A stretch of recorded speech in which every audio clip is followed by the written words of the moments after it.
갈라디아서입니다. 갈라디아서 2장 1절부터 10절까지 말씀입니다. 네, 할렐루야. 네, 우리 그 옆에 분과 같이 한번 인사했으면 좋겠습니다. 이렇게 인사했으면 좋겠습니다. 만나서 참 반갑습니다.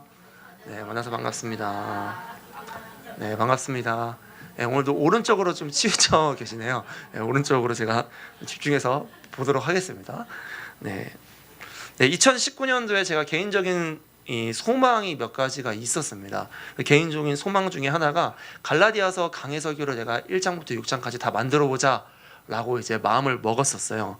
그래서 아는 전도사님들과 이제 연구도 하고 공부도 하고 하는데 뭐 1절부터 6절이면 그게 한 달이 가는 거예요. 그러니까 너무 길다 보니까 결국은 이제 12월이 돼 가는데 딱 1장만 딱 끝내고 지금 아무것도 못 하고 있는 상태입니다. 실제로 제가 여기에 올라와서도 갈라디아 설교를 3번 했습니다. 3번 했는데 1장만 했거든요. 그래서 제가 이 수요 예배 가운데 하나님께서 어떤 감동을 주실까 기도 중에 다시 한번 이 갈라디아서를 하라는 좀 마음을 주시더라고요. 이 갈라디아서 교회 가운데 처해지는 상황들이 지금 저희 교회 가운데서도 큰 마음을 좀 주실 거라 생각이 들어서 제가 계속 좀 나누도록 하겠습니다. 그래서 오늘은 제가 2장 1절부터 10절까지 진행하는데 제가 뭐 주제 설교라기보다는 같이 좀 보면서 연구하면서 좀 깊게 보는 시간을 가지도록 하겠습니다. 2장 1절부터 10절은요. 1장 하반부에서 다윗이 무엇을 먼저 하냐? 자기 회상을 많이 합니다. 그러니까 갈라디아 교회인의 문제가 있었다는 것을 뭐 저번 주에도 있고 많이 이야기했듯이 문제가 있었는데 그것을 끄집어내기 위해서 1장부터 바울이 내가 예전에 라고 하면서 회심 사건이 가고 오늘 2장 1절부터 10절은요 회심 사건 이후 14년 뒤 이야기를 이야기하고 있습니다. 그래서 이거는 사도행전 15장에 나오는 예루살렘 총회 정말 중요한 그 총회인데 거기에 있는 그 시점이라고 생각을 하시면 됩니다. 그러니까 갈라디아 교인들에게 한 번 들어갔다가 그러니까 저희가 갈라디아 교회 회상을 했는데 바울은 거기서 또 회상을 하는 거예요. 그러니까 2번 들어간다고 생각하시면 될 것 같습니다. 그래서 사도행전 15장 사건은요 이방인에게 복음 전파가 들어가는 굉장히 중요한 사건입니다. 그래서 이 2번의 회상 가운데 제가 이렇게 나눌 수가 있습니다. 2장 1절부터 5절까지 이렇게 한 단락을 나눌 수가 있고요. 2장 6절부터 10절까지를 나눌 수가 있습니다. 이렇게 크게 두 부류로 나누고요. 이거를 조금 더 세부적으로 나누면 2장 1절부터 3절로 나누게 되고요. 3절 그리고 4절부터 5절 그리고 6절부터 9절 그리고 10절 이렇게 네 부류로 나누게 됩니다. 이 설명을 간단하게 해드리면 2장 1절부터 3절은요. 이제 바울 일행이 예루살렘 총회에 참석하게 된 사건을 설명하고 있고요. 4절부터 5절은 복음의 진리를 위해 디도에게 할례를 행하지 않았다라는 것을 이야기하고 6절부터 9절은 바울의 사도 직분이 인정되는 사건 그리고 10절에서는 예루살렘 교회가 바울에게 요청하는 걸로 이렇게 나눠집니다. 그래서 이 모든 세부적인 이 말씀 가운데 가장 핵심 구절은요. 4절 5절입니다. 4절 5절 그리스도 안에서 가진 자유 첫 번째와 복음의 진리입니다. 그래서 저는 그 중에 하나 저 설교 제목에 그리스도 안에서 자유를 제가 뽑아와서 이제 함께 설명을 하고자 합니다.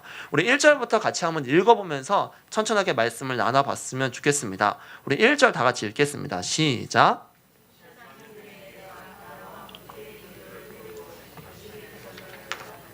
네, 아멘. 네, 바울은 회심하고 난 뒤 이거는 바울이 다메섹 사건에 눈이 멀고 나서 얼마 지나지 않고 그 후 14년이 지났다고 해서 아직 1차 전도여행 갔다 온 직후입니다. 직후. 그때 바나바와 함께 올라가는데 누굴 데리고 가냐? 디도라는 사람을 데리고 갑니다. 근데 여기에 문제가 있는 게 디도는 헬라 사람이었습니다. 디도는 공경하다라는 이름의 뜻이 있거든요. 근데 바울은 이 디도한테 어떻게 표현하냐?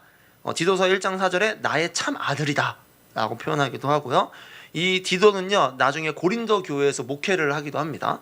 그리고 마지막에 그레데 갔다가 로마에서 달마디아로 감으로써 그의 디도의 사역이 이 성경에서 마무리가 됩니다. 그게 이제 디모데 후서에서 마지막에 나타나게 되는데요. 바울이 유대인뿐만 아니라 이방인도 믿음으로 말미암아 구원을 받을 수 있다는 것을 표현하고 싶었어요. 왜냐면 자기의 사건을 보니까 이방인들이 다 예수님을 믿으니까. 근데 어떻게 해도 안 믿을 것 같아서 뭔가 문제가 생길 것 같아서 그래 그럼 증인을 데리고 가자. 그 증인이 누구냐? 바로 디도를 데리고 간 겁니다. 디도를 데리고 예루살렘으로 이 유대인의 중심지로 지금 들어가게 된 것입니다. 들어가서 2절에서 이야기합니다. 같이 한번 읽겠습니다. 2절 시작.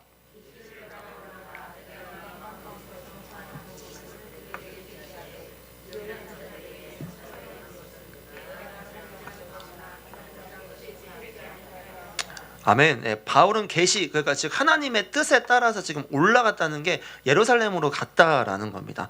갔는데 자, 거기 안에서 이방 가운데 전했던 그 복음에 대해서 이제 설명을 해요. 설명하는데 여기서 유력한 자들이라고 합니다. 이 유력한 자가 누구냐면 저희가 일반적으로 생각하는 지도자 그리고 정치권 사람이 이야기하는 게 아니라 그 당시 예루살렘 교회에 있었던 기독교 그리스도인 중에서 좀 높은 사람들입니다. 그러니까 지도자들이죠. 뭐 12사도가 들어갈 수도 있고요. 뭐 야고보, 그러니까 예수님의 친동생들이 교회를 이끌었기 때문에 그 사람들이 있었는데 여기서 사사로이라는 게 지금 저게 한국말 성경으로 하면 어려운데 쉽게 얘기하면 사적으로 갔다는 거예요.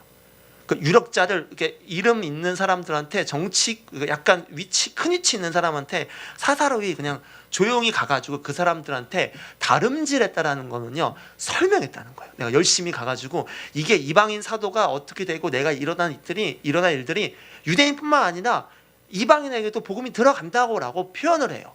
근데 이 왜 그랬냐라는 거는 다름질한 것이 헛되지 않게 했다라고 이야기해요. 뭐냐, 내가 열심히 한 거, 이방인에게 복음을 전한 게 헛되게 될까봐. 혹시 위에서 저희도 정치권이 있죠. 중요한 것을 선택할 때 윗사람이 중요합니다. 그 윗사람한테 가가지고 아무리 아래에서 다 맞다고 해도 그 윗사람이 결정을 딱 하는 순간 그게 안 되는 경우가 많죠.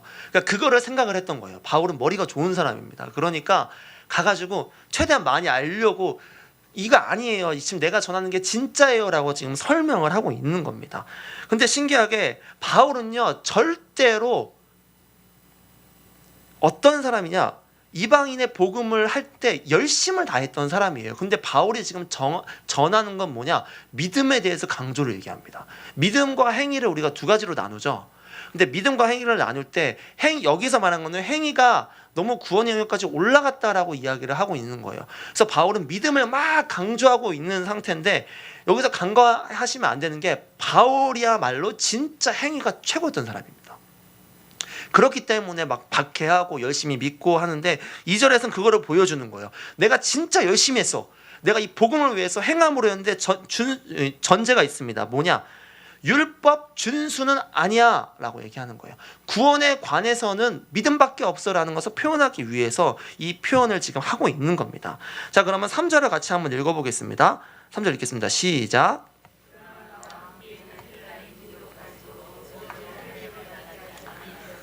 네, 당시에 이스라엘에 있었던 예루살렘 총회, 자, 그리스도인이 디도가 이제 헬라인이 보고 딱 왔습니다. 근데 그들에게 억지로 할례를 받게 하지 않아요. 근데 여기 억지로라는 표현은요 그냥 읽으면 억지로 했다라는 표현이겠지만 그 표현이 아니라 헬라 원뜻 보면요 물리적 강요, 이거 하지 마, 이거 억지로 시키는 거 포함해서 정신적인 부담도 포함을 하는 겁니다. 정신적인 거. 그러니까 이런 거죠. 이스라엘 총회 딱 들어왔어요. 저 사람이 헬라인이네. 근데 예수님을 믿는다네. 근데 왜 할례 안 받았어? 근데 아무도 말을 안 해요. 말 안 하니까 그래 뭐 괜찮겠지 하는데 눈치는 주는 거예요. 자, 이렇게 주는 것조차도 지금 하지 않았다라고 얘기를 하는 겁니다. 그러니까 정신적으로 완전한 부담을 주지 않았어요. 그러니까 눈치도 주지 않으니까 율법에 제외한 모든 것에 눈치를 계속 주지 않는 거예요. 구원에 관한 거를 제외하고는 내가 율법 가운데서는 눈치 주지 않겠어라고 결정을 하는 겁니다. 근데 우리는 행동적인 부담을 때론 교회에서 주는 경우는 거의 없어요. 근데 정신적인 부담을 주는 경우가 굉장히 많이 있습니다. 제가 예전 시트콤에서 시어머니가 며느리에게 하는 것을 봤어요. 근데 이런 거죠.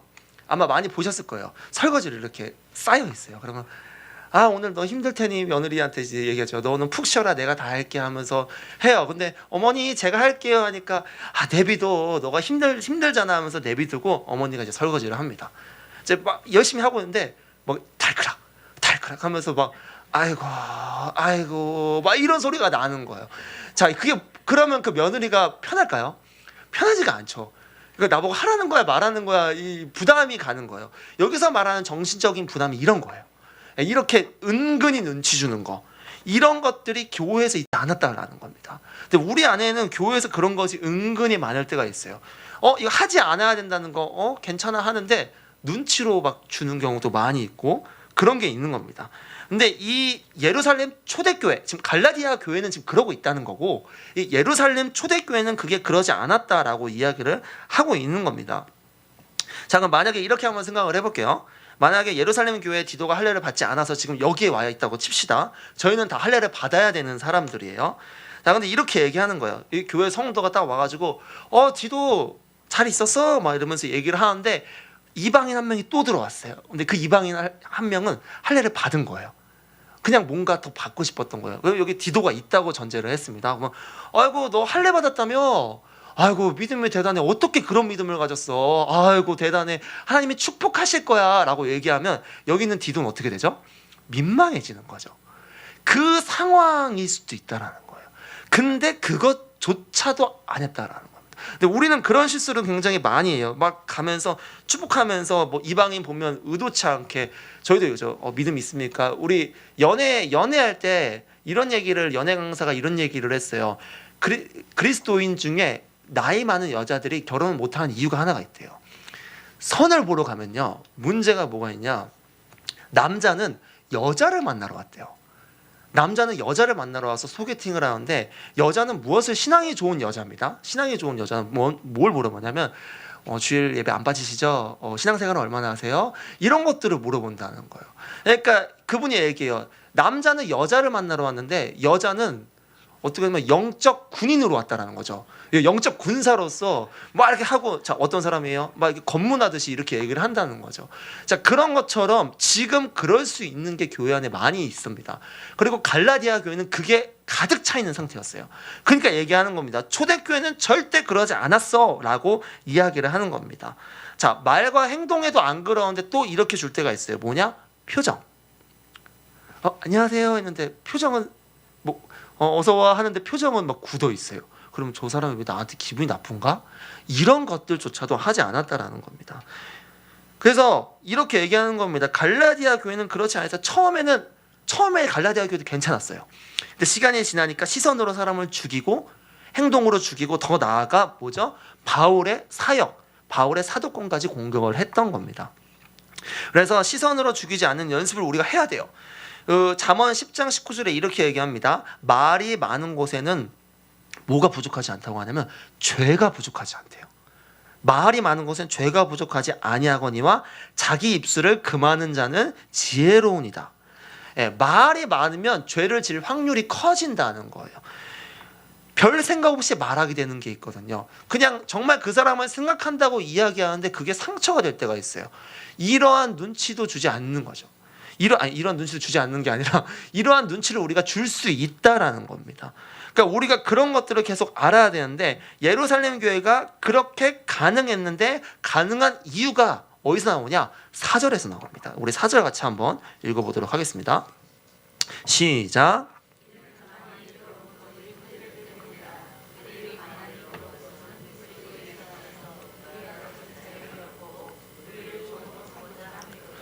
네, 아멘. 거기 있는 자들이 헬라인 디도에게 부담을 주지 않는 이유는 뭐 때문이에요? 가만히 들어온 거짓 형제들 때문이라고 얘기해요. 근데 이 가만이라는 번역한 이 헬라어를 잘 보시면요, 파레이삭토스예요. 파레이삭토스. 근데 이게 뭐냐? 신약 성경에서 유일하게 여기에서만 딱 한 번 사용됩니다. 다른 데서는 한 번도 사용이 안 돼요. 근데 여기서 유일하게 사용이 되는데 이게 뜻이 뭐냐? 어근을 따라가면요 비슷한 게 나오는데, 이게 스파이처럼 몰래 들어와가지고 교회를 해치는 역할이 가만히 들어온 자들이에요. 성경에서는 어떻게 가만히 들어왔는지 여기 본문엔 이야기하고 있지 않습니다. 그러나 그 거짓 형제는 두 가지를 해요. 첫 번째가 뭐냐면요, 엿봐요. 자유를 엿보고, 두 번째 뭐죠? 종으로 삼고자 합니다. 지금 그게 4절에서 이야기를 하고 있는 겁니다. 근데 이 엿보다라는 것도요, 앞에 위에 있는 가만히 들어온 것과 같이 이 본문에서 딱 한 번 사용됩니다. 딱 한 번 사용되는데, 이것도 명사형어로 해서 히브리어에서 뭐라고 쓰이냐? 이거는 정탐꾼이에요. 근데 이 정탐꾼을 우리가 잘 생각하셔야 됩니다. 정탐꾼이 뭐 하는 거죠? 우리가 이스라엘이 정탐꾼을 가나안 땅에 보내죠. 자, 왜 보냈을까요? 거기를 정복하려고 보내는 거예요. 그 땅을 차지하려고 보내는 거예요. 여기 가만히 들어온 거짓 형제들은요, 엿봤다고 해요. 자, 정탐했다 그래요. 그리스도 안에 자유를 가진 자들을 정탐했어요. 정탐하고 뭐 했죠? 그들을 종으로 삼고자 했다라는 겁니다. 자, 일반적으로 봤을 때 이게 이단일 수도 있고요, 분열을 주는 영일 수도 있는데요, 영적으로 조금 더 봤으면 좋겠습니다. 우리 안에 사단이 가만히 들어와서 우리가 가지고 있는 그리스도 안에 있는 자유를 엿보고 있는 거예요. 정탐하고 있는 거예요. 그리고 약한 점을 하나하나씩 뽑은 다음에 뭐 하죠? 그거를 깨려고 하는 거예요. 차지하려고 하는 거예요. 우리를 종으로 삼고자 한다는 게 할례의 종인데, 더 명확하게 얘기하면 죄의 종이에요. 죄의 종으로 만들려고 지금 저 거짓 형제가 하고 있다라고 이야기하는 겁니다. 자, 여호와는 나의 목자시니 내가 부족함이 없으리로다. 뭐 때론 내가 곧 길이요 진리요 생명이니 나로 말미암지 않고는 아버지께로 오지 못하니라는 말씀의 전제는요, 자유예요. 내가 그리스도 안에서 자유를 누리는 건데요, 이거를 뺏으려고 하기 위해서 가만히 들어온 엿보는 이 거짓 형체가, 악한 영의 존재가 지금 우리를 공격하는 거예요. 그게 바로 뭐냐? 분열입니다. 분열. 어떻게 분열 들어오냐? 자유의 반대, 자유하면 뭐가 있냐면 마음에 평안이 와요. 근데 그 평안의 반대가 뭐죠? 분열인 거예요. 그러니까 우리 안에서 분열을 줍니다. 근데 분열의 첫 번째 시작이 맞냐 안 맞냐예요. 이게 맞냐 이게 안 맞냐. 처음에 그랬어요. 복음이 맞냐 안 맞냐로 가요. 그리고 어떻게 하죠? 할례 받냐 안 받냐로 가요. 가다가 문제가 진리를 의심하게 만듭니다. 그리고 이거를 논쟁하게 해야 돼요. 그리고 그 공격을 합니다. 그럼 여러분, 공격을 받고 있는지 알 수 있는 딱 하나밖에 없어요. 뭐냐? 내가 지금 그리스도 안에서 자유한 자인가 아닌가를 보시면 돼요. 자유가 없으면요, 사단 공격하지 않습니다. 왜 공격하지 않냐? 자유가 없는데 이미 저기서 우리를 종으로 삼았기 때문에요, 기능하지 않는 거예요.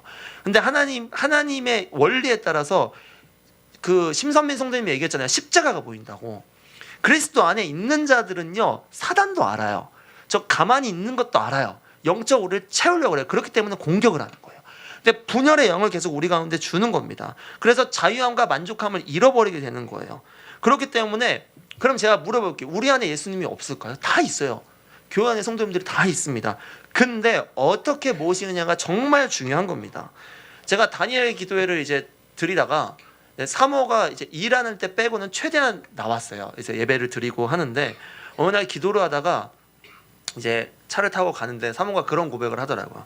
제가 기도를 하는데 내 안에 예수님이 계셨다. 그거를 봤대요. 근데 예수님이 계신데 어떻게 계셨냐? 파묻혀 계셨대요. 내 안에 파묻혀 계셔가지고, 저는 그때 그 약간 정죄하는 마음이 좀 들어서 으이구 이러면서, 야, 예수님 찾으려면 이렇게 파야겠니? 막 이러면서 장난을 좀 쳤어요. 제가 아이고 어떡하냐, 그 파묻혀 있어가지고. 그래서 막 얘기를 했어요. 그렇게 하고 이제 끝나고 나서 그 다음 날이 이제 이지용 목사님의 설교였어요. 예수 그리스도 그 설교를 하는데, 제가 그 설교를 딱 듣는 동시에 제가 깨달은 게 있었어요. 깨닫고 다시 차를 가면서 이제 사모한테 얘기했어요. 너가 어제 예수님을 파묻혀 있었다 그랬지? 내 안에 예수님 계시더라고. 근데 내 안에 예수님은 크리스탈로 얼어 계시더라고. 제가 이 얘기를 했어요. 예수님이 얼어 계신 거예요. 내 안에 계시긴 계시는데 얼어 있어서 예수님의 어떤 기능을 못 하는 거예요. 그러니까 내 힘으로 그걸 깨려고 해도 안 깨지는 거예요. 그러니까 더 제가 교만했던 거죠. 그러니까 사모는 좀 파묻혀 있어서 이렇게 좀만 하면 돼요. 저는 아무리 쳐도 이게 얼어 있으니까 안 되는 거였죠. 자, 그리스도 안에 우리가 자유를 얻으려면요, 무엇을 하냐? 그리스도를 내 마음에 완벽하게 모셔야 돼요. 완벽하게. 그렇지 않으면요, 예수님이 계시나 묻혀 있을 수 있고요, 다이아몬드처럼 저처럼 얼어 있을 수도 있고요, 지금 우리도 모르게 얼리고 있을 수도 있어요. 예수님 이러면서 얼리고 있을 수도 있어요. 그렇기 때문에 우리가 이 자유를 잘 보셔야 됩니다. 사단이 계속 얘기하는 거예요. 분열을 통해서 가만히 들어와서 엿보면서 얼리고 있어요. 우리는 예수님처럼 이렇게 얼리도록 냅두면 안 되는 겁니다. 그게 굉장히 필요한 거예요. 그래서 우리가 죄의 종으로 돌아가게 됩니다. 근데 이 어떻게 이겨내는지에 대해서 초대교회 지도자들은 얘기하는데, 그게 바로 5절이에요. 5절에 같이 한번 읽겠습니다. 시작.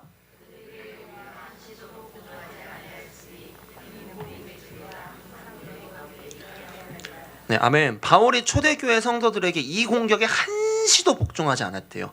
그러니까 사단은 틈만 나면 우리를 공격하잖아요. 약간 우는 사자같이 우리를 공격을 하는데요.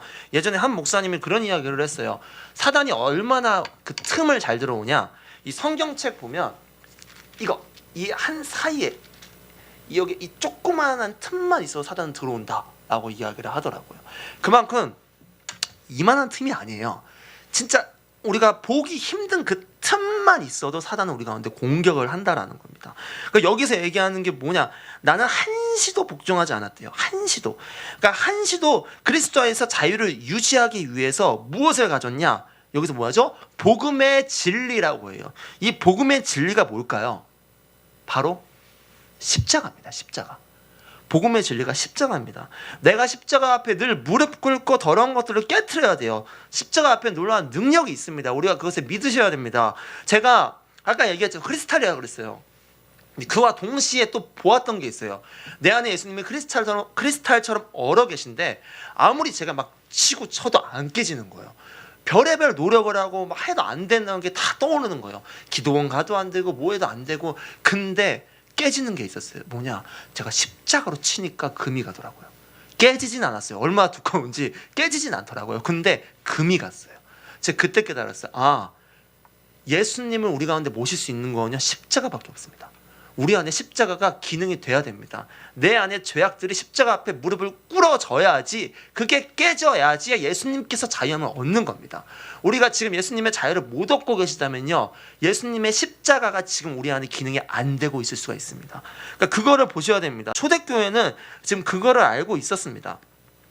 그래서 복음의 진리 십자가 앞에서 늘 붙잡아야 됩니다. 십자가를 붙잡지 않으면요, 예수 그리스도의 참된 자유를 누리지 못하는데요, 그렇게 하면 우리 원망할 대상을 찾습니다. 대상은 딱 간단합니다.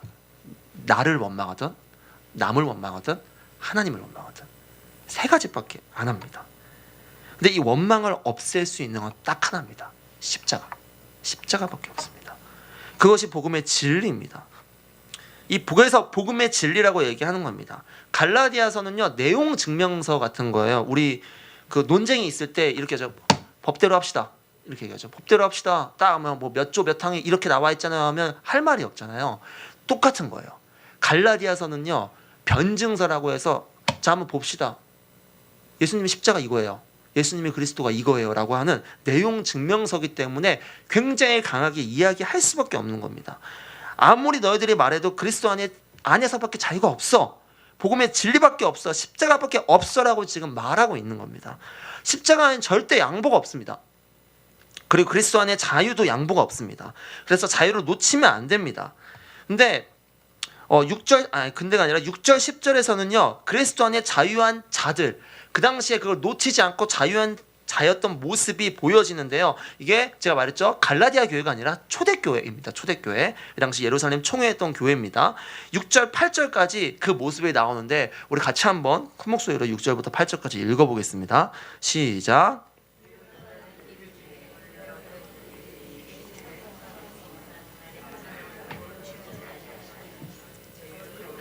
내게 의무를 더하여 준 것이 없고 도리어 그들을 내가 무할례자의 복음 전함을 맡은 것이 베드로가 할례자에게 맡은과 같은 것을 보았고 베드로에게 역사하사 그를 할례자의 사도로 삼으시니가 또한 내게 역사하사 나를 이방인의 사도로 삼으셨느니라. 아멘. 자, 그리스도 안에 자유한 자는요, 무엇을 하냐? 첫 번째가 바로 뭐냐? 의무를 더하지 않아요. 이 의무를 더하지 않는다는 게 뭐냐? 구원의 영역을 제외한 거는요, 좀 자유예요. 예수 그리스도 외에는 자유예요. 원래 기독교는 그럽니다. 하나님의 은혜 외에는 단순한 거예요. 근데 그리스도 안에 자유한 자는 의무를 더하지 않는 거예요. 근데 우리는 그런 게 많이 해요. 너 신앙생활은 이렇게 해야 돼. 하나님 안에서 이렇게 지내야 돼. 뭐 직분자면 이래야 돼. 이런 모습들이 지금 우리가 의무를 더하는 거예요. 의무를 더하는 거. 저는 기준이 있습니다. 이 어떤 사람이 내가 봉사를 한다고 할 때 그만둘게요 라고 이야기를 할 때 그 사람 안에서 신앙이 그만뒀을 때 신앙이 더 잘할 것인가 안 될까 상담을 해봐요. 근데 그 안에서 자신의 뭔가 비전이 있고 열정이 있으면요, 내려놓게 해요. 근데 그냥 지쳐서 내려오는 사람이 있습니다. 내려놓는 순간 교회를 떠나는 자들도 생각보다 많이 봤어요. 자, 의무를 더한다는 거는요, 이 사람이 복음의 진리에 잡혀 있으면요, 너가 하고 싶은 거 할 수 있다. 근데 잡혀 있지 않기 때문에 우리가 그 노력을 하는 거예요.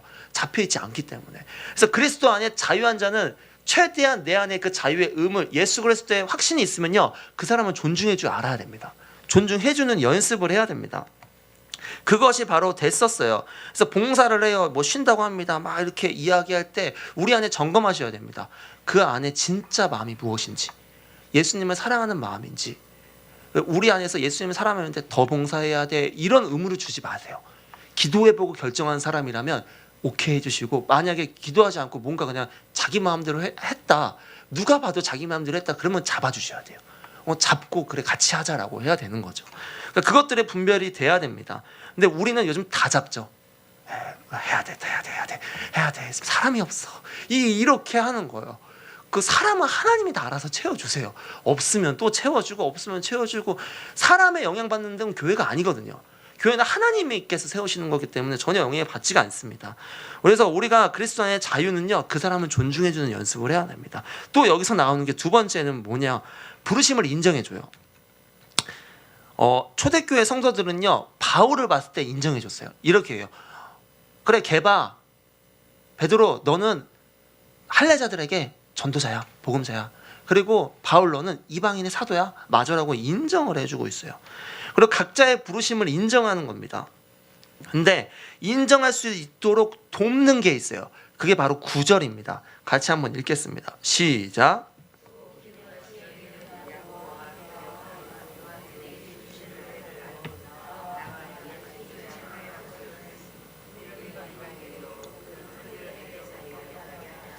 네, 아멘. 여기서 얘기하면 기둥같이 여기는 야고보, 예수님의 동생입니다. 야고보, 베드로, 또 요한, 내게 주신 은혜를 알므로 나와 바람에게 친교를 약속했대요. 자, 여기서 내가 그 부르심, 다른 사람들이 부르셨다는 부르심을 인정할 수 있는 첫 번째가 뭐냐, 바로 내게 주신 은혜를 알기 때문이에요. 내게 주신 은혜를 알기 때문입니다. 그러니까 그리스도 안에 자유한 자들은요, 자기한테 받은 은혜는 당연히 알고요, 남에게 주신 은혜도 알아요. 하나님께서 하셨구나, 그 은혜가 충만하게 됩니다. 근데 그 은혜가 없으면요, 다른 사람의 은혜에 대해서는 별로 신경을 안 써요. 그러니까 내가 그리스도 안에 속하지 않을 때 은혜도 보이지 않는 거죠. 때로는 그 은혜가 거북하게 느껴져요. 저게 은혜야? 하나님 살아계신데 저게 은혜야? 이렇게 생각을 하게 됩니다. 다니엘 기도회 때 그걸 많이 느껴요. 우리 다니엘 기도회 예배 드리는 가운데 많은 간증과 말씀들이 있었죠. 근데 그 중에 정말 은혜가 많이 되기도 하는데, 때로 은혜가 상대적으로 적은 것들이 있어요. 이게 어쩔 수가 없는 거죠. 그거 봤을 때 때론 이게 은혜를 얘기하는 거야, 지 자랑하는 거야, 이게 마음속에 이렇게 올 때가 있어요. 그럴 때 딱 두 가지입니다. 첫 번째, 그 사람이 진짜 지 자랑하던가, 진짜 자기 자랑하던가. 두 번째는요, 내 안에 그 부분이 트라우마로 뭐가 건드려지는 거예요. 건드려지니까 은혜로 못 보고 그냥 내가 경험했던 그건 아닌데 라고 해서 좀 자랑하는 거 아니야 라고 거부감이 드는 거예요. 그러니까 이거를 경험을 하셔야 됩니다. 그래서 그리스도 안에 있는 자유한 자는 은혜를 안다는 거는요, 다른 사람의 은혜를 안다는 거예요. 다른 사람의 은혜를.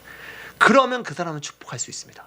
그 사람들을 축복하고 은혜를 주시기도 합니다. 또 내 안에 있는 연약함을 발견함으로써 은혜를 주시기도 해요. 그러니까 저는 이러한 경험 진짜 많이 해요. 제가 대학원 이제 동기들이 한 80명이 있습니다. 이제 전도사님들인데, 이제 전도사님 목사님들이 계신데, 그 중에 사역이 이렇게 다 사역을 하면 날로 막 부흥 되시는 분들이 있어요. 진짜 막 사역 너무 잘한다.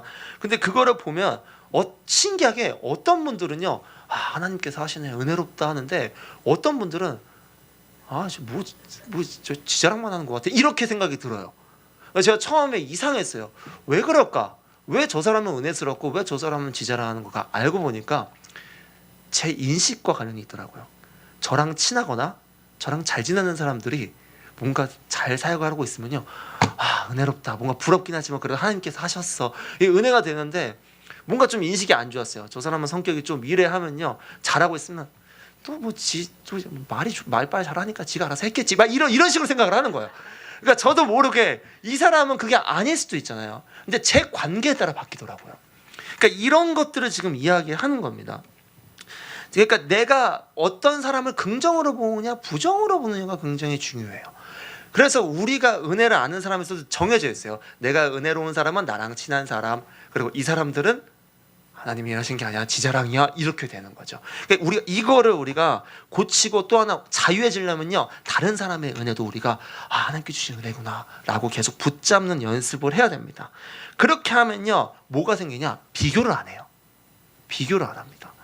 제 안에서도 굉장히 많은 비교가 막 올라올 때가 많이 있어요. 막 여러 가지 상황이 올라오고 힘들고 막 그 영화지 있을 때 저 사람은 사역도 잘한다 이러면서 나는 우리 초등부에도 열심히 하는데 우리 애들은 말도 안 듣고 막 이런 마음이 막 들 때가 있어요. 그러니까 비교를 할 때가 있는 거죠. 근데 비교는 분열하게 되는 거예요. 비교가 아니라 제가 그 사람의 사역을 인정하고 전 여기에서 그 사역을 인정해야 되는 거예요. 그 은혜를 인정할 때 하나님께서 그 은혜에 보답을 해주시는 거예요. 우리가 은혜를 담는 그릇이라고 얘기를 합니다. 제가 정말 좋아하는 말인데 이게 있어요. 자, 여기에 이제 컵에 물이 있습니다. 하나님께서 얘기하는데 우리 은혜를 얼마나 채워주실까요? 만약에 채워주시면 가득 채워주실 거예요. 네, 넘치게 채워주세요. 근데 이게 넘쳐요. 하나님의 은혜를 늘 넘쳐요. 근데 문제는요, 이게 아니에요. 물이 아니에요. 뭐죠? 컵이에요. 기대는 은혜를 담는 그릇이라고 내 은혜에 대한 기대치의 컵이 커야 돼요. 커야지 하나님의 은혜를 계속 넘치게 부어주는 거지. 나는 이거 소갈딱하면 조그만 해가지고 은혜 부어달라고 하면 늘 하나님은 넘치게 부어주시는데 그걸 못 느끼는 거예요. 다른 사람의 은혜를 우리가 감사하고 그 안에서 하나님을 발견할 때 우리는 이 은혜의 그릇이 커집니다. 그것을 우리가 경험을 해야 되는 겁니다. 그래서 우리 같이 한번 우리 옆에 사람과 같이 이야기 한번 해봤으면 좋겠습니다. 혹시 옆에 사람한테 은혜를 발견하고 계십니까? 한번 앞뒤 옆 한번 쳐다보시고 나눠본 적이 혹시 이러면서 은혜를 한번 우리 같이 한번 좀 나눠봤으면 좋겠습니다. 옆에 사람한테 이렇게 이야기해봤으면 좋겠습니다. 당신에게서 하나님의 은혜가 보입니다. 네, 하나님의 은혜가 보여야 됩니다. 네. 보이지 않더라도 선포해야 됩니다. 보일지어다 우리가 선포를 하면서 나아가야 됩니다. 네, 그렇게 할 때 우리 안에 은혜가 충만해지는 겁니다. 그것이 우리가 필요한 겁니다. 자, 그리스도 안에 자유한 자의 마지막 특징이 우리 10절을 통해서 나옵니다. 같이 한번 읽어보도록 하겠습니다. 시작.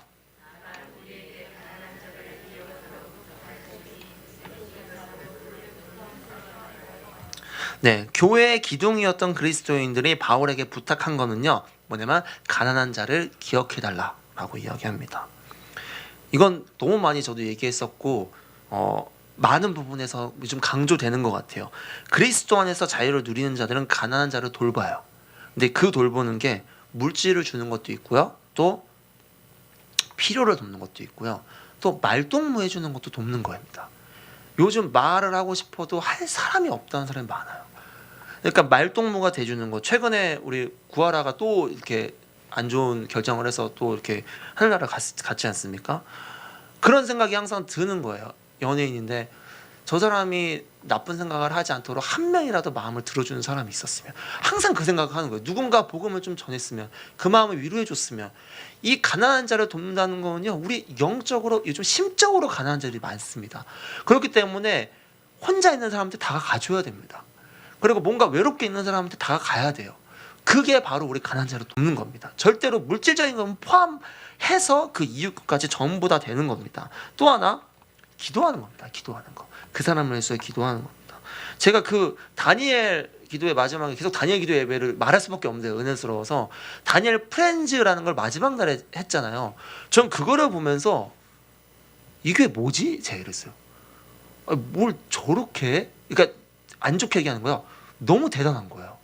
어떻게 저렇게 모든 교회들을 섬긴다고, 뭐 법률계, 뭐 상담계, 뭐 다 뽑아가지고 전국을 돌아다니면서 돕는 거예요. 이게 교회지라는 생각이 들더라고요. 이게 교회지. 힘든 자에게, 가난한 자들에게 돕는 게 교회지. 그럼 우리 안에서 할 수 있는 게 뭐냐? 일단 우리 안에서 가난한 자를 찾는 게 먼저이지 않을까라는 생각이 들더라고요. 우리 안에 요즘 대화를 못하고 어려워하고 힘들어하는 지체들이 있으면 우리가 다가가야 되지 않나? 한마디 한마디가 우리가 나한테 가난한 자를 돕는 겁니다. 그리스도 안에 자유한 자는 그걸 시작합니다. 그거를 또 하게 됩니다. 근데 바울은 이렇게 얘기해요. 그 말을, 부탁을 들었는데 멋있는 말을 합니다. 하반절에 이것은 나도 본래부터 힘써 행하여 왔노라. 난 원래부터 했대요. 그러니까 나름 자신감이 있는 거예요. 하나님 안에서 그리스도 안에 자유한 자들은요 자연스럽게 합니다. 그게 뭐 하라고 해서 하는 게 아니라 여기 부탁했는데 나 원래부터 하게 됐어. 왜? 자유하니까. 자유하니까 묶여 있어 보이니까 묶여 있는 자를 자유를 풀어주고 싶은 거예요. 그게 예수님의 사랑이니까 복음만 전하게 되는 거예요. 우리 안에 은혜를 나누지 않으면요 은혜가 떨어집니다. 제가 단일 기도회 때 정말 은혜스러웠던 친구가 있었어요. 그 친구가 연락이 왔어요. 말씀을 이거 에베소서 말씀을 알려달래요. 22살짜리 친구입니다. 이 친구는 말씀을 물어보는 친구가 아닙니다. 제가 놀라서 너 무슨 일이야? 이렇게 하니까 카톡이 왔어요. 선생님 저 3사람이 됐어요. 여자아이인데. 너무 놀래가지고 무슨 말이야 하니까 저 너무 은혜를 거기도 다니엘 기도라는 걸 합니다. 그 저희 모교에서 너무 은혜를 많이 받아가지고 제가 지금 변했어요. 말씀을 봐야 되겠어서 제가 바로 전화했습니다. 들어보니까 하나님께서 이 아이를 완전히 바꾸셨어요. 엑소라는 아이돌 가수를 너무 좋아해가지고 집에 엑소의 그게 도배가 됐어요. 도배가 다 되어 있는데 콘서트냐 교회냐 무조건 콘서트예요. 근데 엄마한테 들키면 안 돼요. 그러니까 맨날 거짓말하고 이렇게 가는 친구였는데 이 친구가 그 설교를 듣고 나서 엑소를 딱 보는데 무슨 마음이 드냐? 무섭더래요. 이제 잘생긴 게 보이는 게 아니라 무서워. 지금 왜 무섭지? 이거를 떼야겠다라는 생각이 들더라고요. 그래서 막 다 뗐다고 합니다. 다 떼고 이제 끝나서 어떻게 하면 제가 멍청이였나 봐요. 제가 제가 뭐 이상해요. 막 이렇게 얘기해요. 그래서 왜 그래? 이러니까 제가 말도 안 되는 걸 교회에서 막 나눴어요.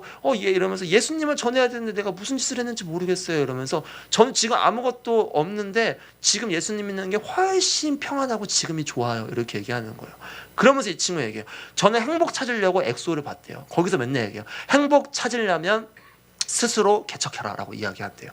엑소를 찾기 위해 개척하는 거죠. 근데 지금은 그게 없어도 행복하다라는 거예요. 근데 그 친구가 불과 3일 전에 연락이 왔어요. 선생님은 흔들리고 있어요. 다시 엑소가 잘생겨 보여요. 얼마 안 됐습니다. 일주일도 안 됐습니다. 어떡하죠? 제가 너무 힘들어요. 그래서 제가 심선미 성도님의 걸 딱 보내줬어요. 쌤 너무 많이 은혜 받았어요. 무당도 저러는데 저가 다시 한번 편하게 원해요 하고 하루 전에 다시 또 연락이 왔습니다. 선생님 힘들어요. 엑소 또 사고 있어요. 이러고 있는 거예요. 자, 무슨 말이냐? 그리스도 안에서 자유하면요 우리가 자유함을 나눠야지 그게 기능이 돼요. 은혜 받았다라고 가만히 있으면요 은혜 받은 거 안에서 엿보아서 들어와서 또 뺏겨버리는 거예요. 그렇기 때문에 이걸 뺏기지 않기 위해서는 이거를 전해야 됩니다. 신기하게 제 유정용 목사님 신방할 때마다 말씀에 대해서 같이 설교했던 내용을 나눠요. 나눌 때 은혜가 됩니다.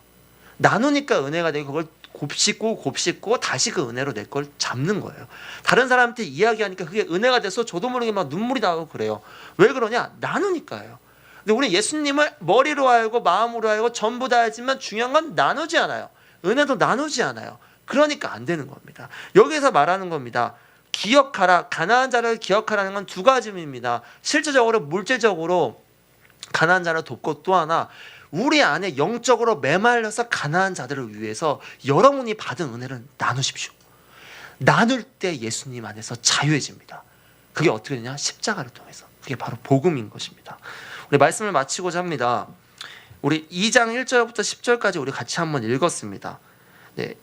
초대교회 가만히 엿보다 들어왔던 거짓 형제들이 있었고 그들은 정탐꾼이었습니다. 초대교회는요 그거를 지키려고 매일 노력했습니다. 어떻게 했을까요?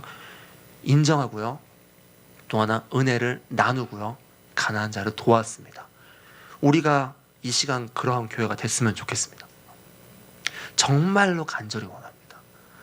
제 안에 마음에 어려움이 있었어요. 수요 예배를 하는데 어느 순간 의도치 않게 우리 피아노와 싱어들이 다 이렇게 빠지게 됐어요. 제 안에서 너무 개인적으로 괜찮았는데 낙심이 되는 마음이 너무 많이 올라오는 거예요. 어떡하지? 낙심이. 그래서 기도하던 중에 아까 앞에 앉아 잠깐 기도하는데 제 첫 사역지가 갑자기 기억나더라고요. 첫 사역지는요 항상 2명이 앉아 있었습니다. 저는 앞에서 예배 준비하면 목사님, 저 둘이 항상 이러고 한 10분 동안 찬양을 했었어요. 근데 그게 기억나게 하시면서 하나님 어떤 마음을 주냐? 그때 예배를 받으시고 싶다라고 하더라고요. 무슨 말이냐? 그때 단둘이 했던 그 예배가 하나님께 드려졌다라는 거예요. 전 이런 마음이 있어요. 제가 여기서 기타 치고 뭔가 외관적으로 앉을지라도 하나님께서 이 예배를 기뻐 받으실 건 전 확신합니다. 우리가 그거를 붙잡고 나아갔으면 좋겠어요. 사랑하는 성도 여러분, 제발 비교하지 마십시오. 은혜 안에 다른 사람의 은혜를 알고 나누고 감사하며 가난한 자를 돕는 자들이 되시기를 제발 간절하게 주님으로 축복합니다. 우리 같이 한번 기도했으면 좋겠습니다.